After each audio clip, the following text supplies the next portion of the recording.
Pocket Planes is a game developed by NimbleBit for iOS and was available for Android up until 2015. It's a simple airline sim that has you buying airports and planes to expand your airline. I played this game when it first came out in 2012, a lot. So July 20th, 2012, I uploaded this video, Pocket Planes Hints and Tips, as a way to help people out. Ignore that cringe I'm nice part, but fun fact, this was the first video I ever uploaded to my channel, and it was almost 9 years ago. I presented those who watched the video with 7 hints and tips for Pocket Planes and a bonus 8th one reinforcing that my hints and tips will get you a lot of money in the game and help you progress. For years, this video has sat in my backlog as a reminder of where I started. Honestly, I also kept the video up as a good laugh for myself, my friends, and for new subscribers who are curious about my older videos. I'll be going through the video today, specifically the lore of the video, the deep lore. If you haven't watched my Pocket Planes video, that's okay. I'll be explaining the key points in each hint and tip needed to understand the lore anyway. If you want to watch it, I'll have it linked in the description. So how deep does this iceberg go? Wait,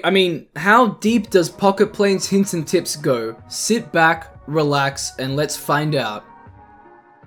Large quagmire. Number 1.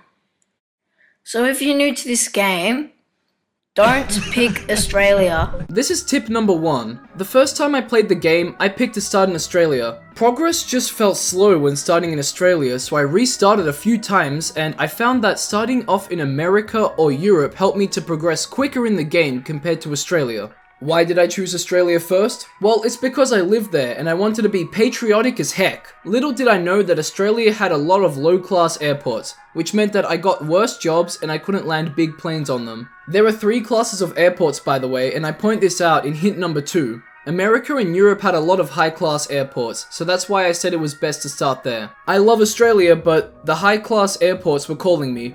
So I'm pretty sure you should know where Europe is and where America is, because if you don't, you have balls stuck in your head, I swear to God.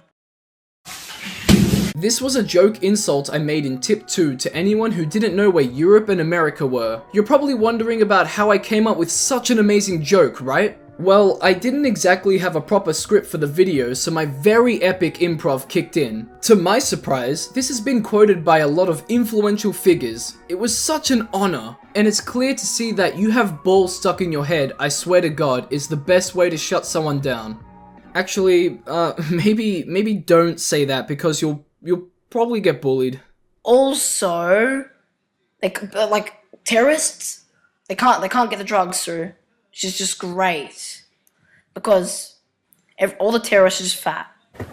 I said this during point 2, and this was a major call out to worldwide terrorism. I paused for a bit, my freestyle rapper blood kicked into 5th gear, and that's how I ended up spitting fire over here. Swag. Captain Craig Cuttlefish of the new Squid Beak Splatoon, I'm coming for you. Anyway, I could go on and on about this point, but then it would turn into some sort of criminology essay. And besides, we have bigger fish to fry. Number 3. Buy airports in a line. This is a really good hints and tips number 3. Probably one of the best ones I made in the video. By buying airports in a straight line, you can take planes from one side of your airline empire to the other and get a lot of money for it. Number 4. Keep on buying these types of planes, because it takes a while before you can simultaneously whipped and nay-nay! More quickfire points. Hints and tips 4. This plane is a certified hood classic. Buy lots of them. This tip was so good that Alpharad and Joe Sniffy from the Alpharad Deluxe channel had a few things to say about it. Oh my God. Sunflower! Goated. Base sunflower. Wow. Thanks Alpharad and Joe Sniffy from the Alpharad Deluxe channel. Very cool. But if I get lots of people, then we can beat Touch Arcade. So that'll be pretty cool. And they'll be like, ugh.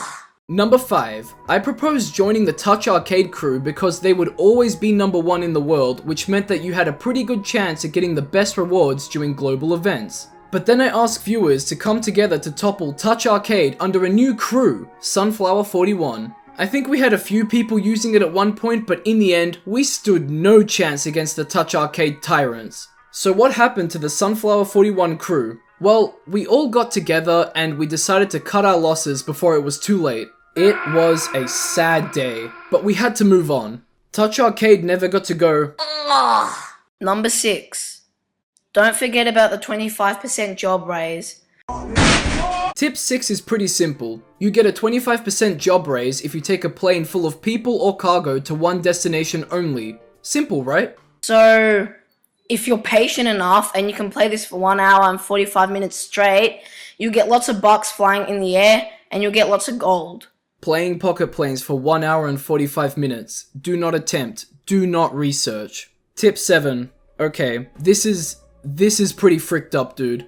I suggested that you do this to get easy bucks and money, even though it's a slow process. I cannot stress this enough. This is very serious. Do not do this. Do not attempt it. Do not even research into it. I've heard of mysterious events happening beyond the halfway point of a long flight. Certain activities like collecting bucks, coins, and opening menus may put you at risk of it happening. I don't know what it is, and what occurs is a mystery to me. Heed my warning.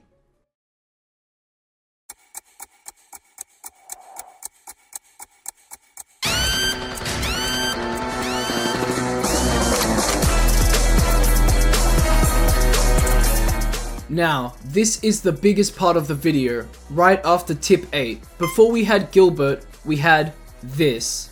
I used to have $452,000. Then I spent it on plane slots and other airports. Don't lie, man. I know you're lying. Shut up, Suntroll. I swear to God, I'm gonna kill you.